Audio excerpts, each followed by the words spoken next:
Guten Tag, bonjour à tous. J'ai le plaisir de vous retrouver pour un nouveau Grenzenlos. Une fois n'est pas coutume, ce mois-ci nous sommes en France, à Forbach. Ville limitrophe de Sarrebruck, elle s'intégrera peut-être un jour dans une grande métropole européenne, mais vit déjà au rythme des échanges transfrontaliers. Près de 10 000 Forbachois traversent chaque jour la frontière pour aller travailler en Sarre. Dans ce numéro, nous ferons le point sur les prestations sociales auxquelles ils peuvent prétendre et surtout dans quel pays. Chômage, retraite, fiscalité ou encore formation, la Maison ouverte des services pour l'Allemagne épaule depuis 2 ans les frontaliers dans leur démarche. Sa directrice Maïté Sport nous présentera l'émission de cette passerelle entre la France et l'Allemagne. 2 pays, 2 modes de consommation. Spécialisée dans les objets publicitaires, la société Guns s'est établie des 2 côtés de la frontière pour satisfaire les exigences différentes de ses clients. Attirés par les petits prix des voyagistes allemands, les Français n'hésitent pas à faire des kilomètres pour payer leurs vacances moins chères. Exemple à Sarrebruck dans une agence franco-allemande. Pour finir, 2 jeunes Françaises nous raconteront leur stage d'1 mois à l'hôtel Mercure de Sarrebruck où, elles en sont sûres, elles ont marqué des points pour leur avenir. Le mois dernier, nous évoquions la situation fiscale des travailleurs frontaliers. Dans ce numéro, nous faisons le point sur les aides sociales dont ils peuvent bénéficier, qu'ils habitent en France ou en Allemagne. De quel côté de la frontière doivent-ils effectuer leurs démarches? De quel pays recevront-ils leurs allocations? Réponse avec ce reportage de Marie Lorenz.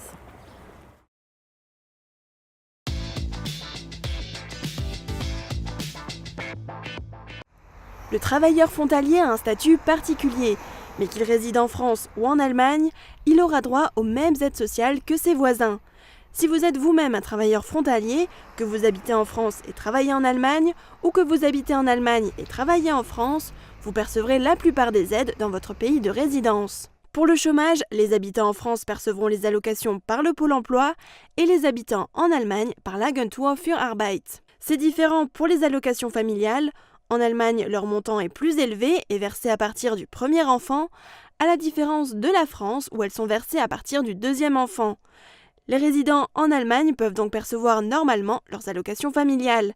Si vous travaillez en Allemagne et êtes domicilié en France, vous pouvez également faire une demande d'allocation familiale en Allemagne. Vous pouvez aussi percevoir les aides en France et recevoir le versement d'un montant différentiel. Concernant le congé parental Elternzeit, les frontaliers résidant en France et travaillant en Allemagne peuvent prétendre au congé parental selon le BEG, Bundeselterngeld und Elternzeitgesetz, pour une durée maximale de 3 ans, comme en France. En revanche, pour les parents domiciliés en Allemagne et employés en France qui souhaitent bénéficier de l'allocation parentale allemande, c'est plus complexe, les employeurs étrangers n'étant pas soumis à la législation allemande. En Allemagne, il existe une aide supplémentaire, la subvention à la garde d'enfants, Betreuungsgeld. Elle s'élève à 150 € par mois et est accordée aux parents qui n'ont pas trouvé de place pour leur enfant dans une halte garderie ou une crèche. Les frontaliers travaillant en Allemagne peuvent également percevoir cette subvention. Dans ce cas, c'est le pays d'emploi qui a l'obligation de verser cette allocation. L'aide au logement, comme on la connaît en France, n'existe pas en Allemagne.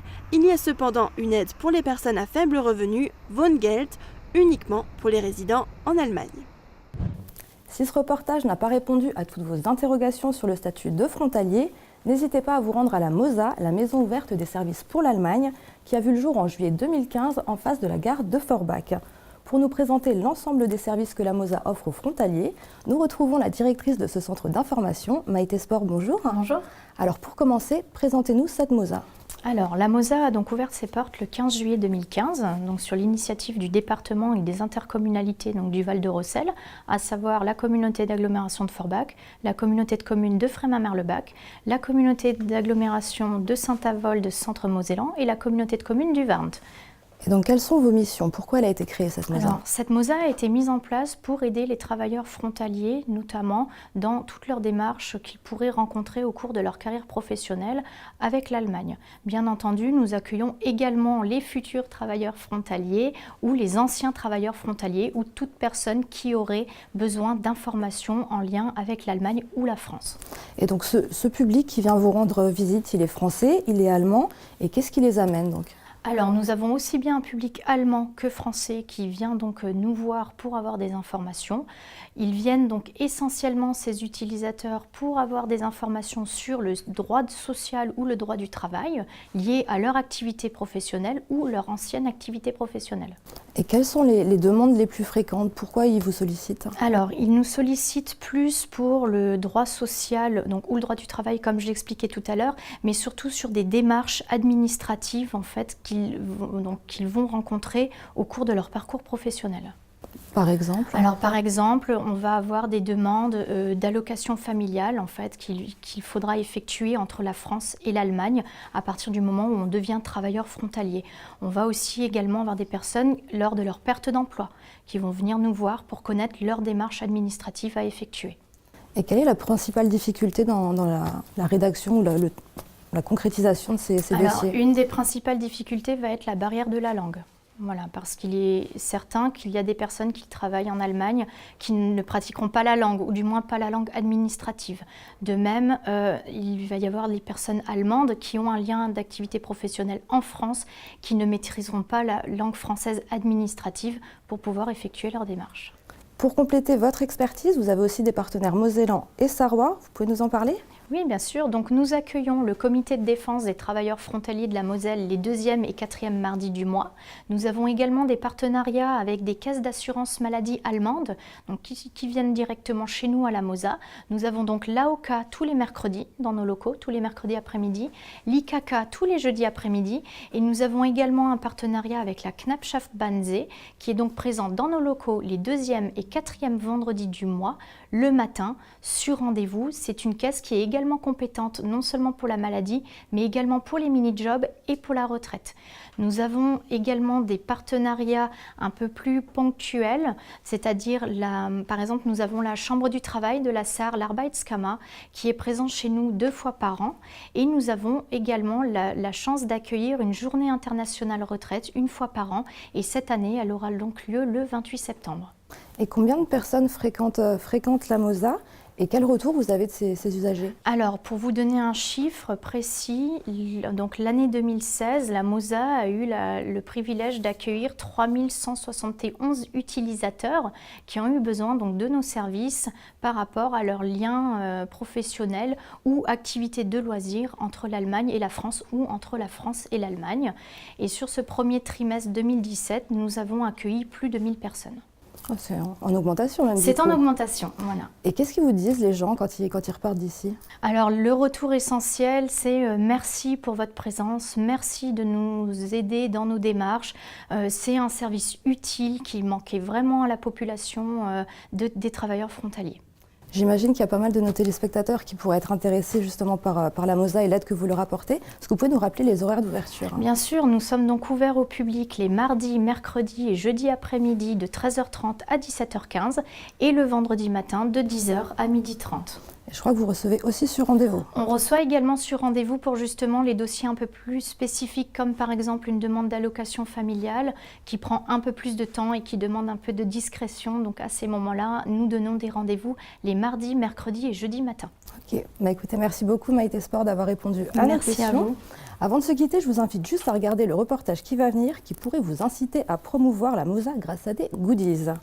Avec ses 2 filiales, une de chaque côté de la frontière, la société Guns, spécialisée dans les objets publicitaires, rayonne sur toute la grande région. Si seulement quelques kilomètres séparent ces 2 boutiques, c'est un monde qui sépare les exigences de la clientèle française de celle allemande. On regarde.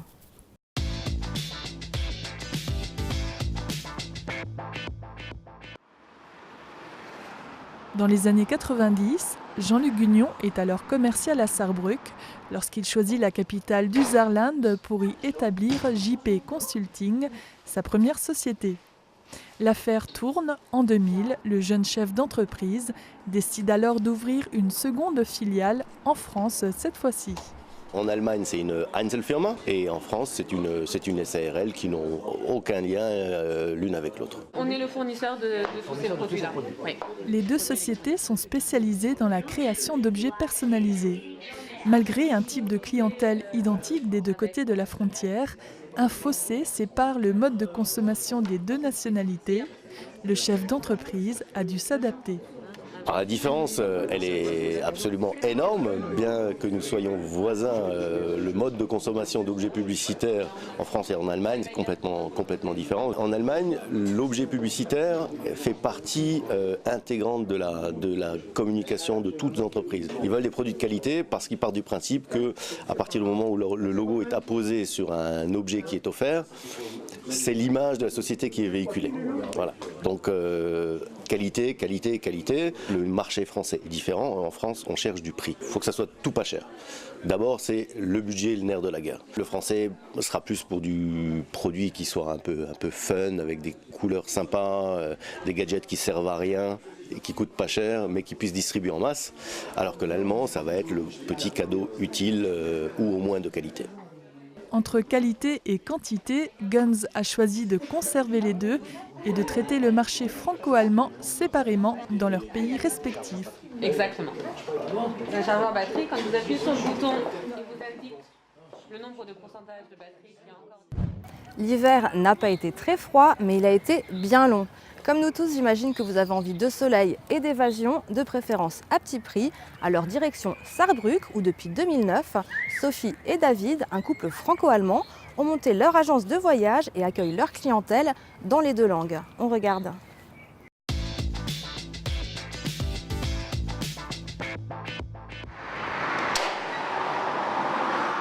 Allô. Bonjour, guten Tag. Ne vous laissez pas déstabiliser. Malgré cet accueil bilingue, vous êtes bien en Allemagne. Installés depuis bientôt 8 ans à Saarbrück, à moins d'1 kilomètre de la frontière, Sophie et David reçoivent dans leur agence de voyage des clients allemands, mais surtout français. Les francophones représentent plus de 70% de leur clientèle et ça n'a rien d'une surprise. Il est vrai qu'un voyage en Allemagne, très souvent, c'est beaucoup moins cher. Ensuite, il y a des départs de Saarbrück. Pour les longs courriers, il ne faut pas aller à Paris. Francfort, c'est à 1h30, 1h03 de route de chez nous. C'est quand même très pratique. Pratique et surtout économique. Tellement que le Reise Atelier book des séjours pour des Suisses, des Parisiens et des Bretons, des clients lointains conquis grâce au bouche à oreille. Un couple de Français partis à Majorque pour moitié moins cher que leurs compatriotes leur a ainsi ramené de nombreux clients de l'autre côté de l'Hexagone. Ils ont payé à peu près le double de ce que nos clients ont payé ici. Donc du coup, très souvent, ils prennent le TGV de Paris et ils partent de chez nous, de Saarbrück. Donc ils viennent ici carrément et ça leur revient encore beaucoup moins cher qu'en partant de Paris. Grâce aux tarifs intéressants des tours opérateurs allemands et à la confiance qui s'installe au fil des voyages, Sophie et son mari David ne souffrent pas trop de la concurrence d'Internet. Leurs clients réservent les yeux fermés par mail interposé. Près de 40% de leurs ventes se réalisent ainsi à distance. Pour les 60% restants, c'est la qualité de conseil et l'éventail des offres qui font la différence, ainsi qu'un petit plus très apprécié des Allemands. Les gens nous connaissent sous nos prénoms, que ce soit la clientèle française ou allemande. Pour la clientèle française, ça va être quelque chose de plus ou moins normal. Pour la clientèle allemande, c'est très très bizarre de ne pas dire Frau Maya, mais de dire Sophie ou David. De nous appeler par nos prénoms, c'est quelque chose de spécial pour un client allemand. Et ils aiment vraiment bien. Dès le départ, c'était comme ça. Au fil des années, les contrastes entre français et allemands se sont gommés. Aujourd'hui, tous voyagent partout dans le monde, mais s'il y a bien une différence qui subsiste, c'est la rigueur budgétaire de nos voisins. En allemand, il va plus avoir son budget, que ce soit un budget bas ou haut. On a aussi des clients allemands qui n'ont aucun problème à dépenser 3 000 € pour une semaine par personne. Mais même eux, ils ont leurs 3 000 €, ils ne vont pas aller à 4 000.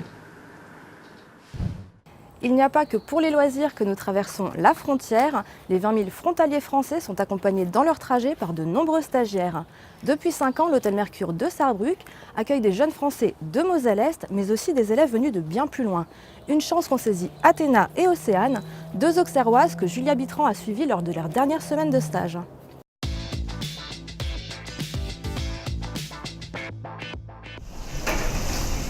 Quand on vit à Auxerre, l'allemand, ce n'est pas inné. Et oui, ces deux jeunes serveuses encore en formation viennent de Bourgogne. J'étudie l'allemand depuis la 4e. Au début, c'était pas super fort de ça. Je trouvais ça compliqué avec les conjugaisons et tout. Mais finalement, ça a été. Puis j'ai augmenté ma moyenne. Et depuis que je suis ici, au début, je suis arrivée, c'était assez compliqué parce que je me disais, en fait, c'est pas du tout comme les contrôles, comme on apprend ça. On est baigné vraiment dans le monde. Alors pourquoi l'allemand ne me demandait pas? Je sais pas. Personne de toute ma famille fait allemand. Ils ont tous pris espagnol. Donc au niveau allemand, j'ai dû me débrouiller toute seule. Et quand on fait ses études à Auxerre, faire son stage en Allemagne, eh bien c'est une récompense qu'il faut mériter. En fait, notre professeur d'allemand, il a demandé qui c'est qui voudrait partir en Allemagne. Donc toute la classe a levé la main. Et après, ils ont fait des sélections et ils ont choisi, tous les professeurs ont choisi qui était le plus méritant pour y aller. Pendant leurs 4 semaines de stage au restaurant de l'Hôtel Mercure à Sarrebruck, ces 2 jeunes filles n'ont pas été complètement dépaysées. Une grande partie de la clientèle est francophone, voire française. Et avec les clients allemands, eh bien, elles se sont débrouillées. Bien souvent, le client va se donner la peine de parler en français avec elles. Donc ça se passe en général très très bien et elles arrivent à trouver leur base et puis à se faire plaisir, qui est un petit peu le but de la manœuvre dans ce genre de stage. Quand il faut annoncer des choses, la cuisine, vu qu'elle nous aime bien, elle nous dit comment on doit le dire. Et après, prendre des commandes, ils comprennent quand on arrive avec le calepin. Et puis après, quand il faut expliquer les plats et tout ça, ils ne demandent pas forcément des explications ou alors c'est Monsieur Philippe qui le fait ou Christian. Des anecdotes, elles en ont évidemment à l'appel. Ça fait partie de l'expérience. Et puis c'était ce qu'elles voulaient, vivre de nouvelles aventures, se faire un plus dans leur CV et avoir l'occasion de pratiquer l'allemand. Mission accomplie, Athéna et Océane repartent enchantées de ce stage. Avec un seul regret, elles l'ont trouvé trop court. J'ai pas envie de repartir. On est bien quand on commence à être habitué à faire certaines choses et tout ça dans l'hôtel. Puis quand on est bien intégré au niveau de l'équipe, on veut pas partir forcément.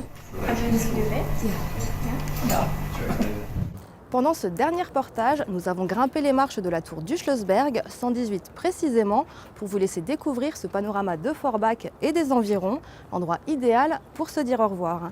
Dans un mois, vous avez rendez-vous avec Julia Bitran pour un nouveau numéro de Grenzenlos, à retrouver sur Mosaïque et TV8. Merci de votre fidélité et à très vite. Tchuss!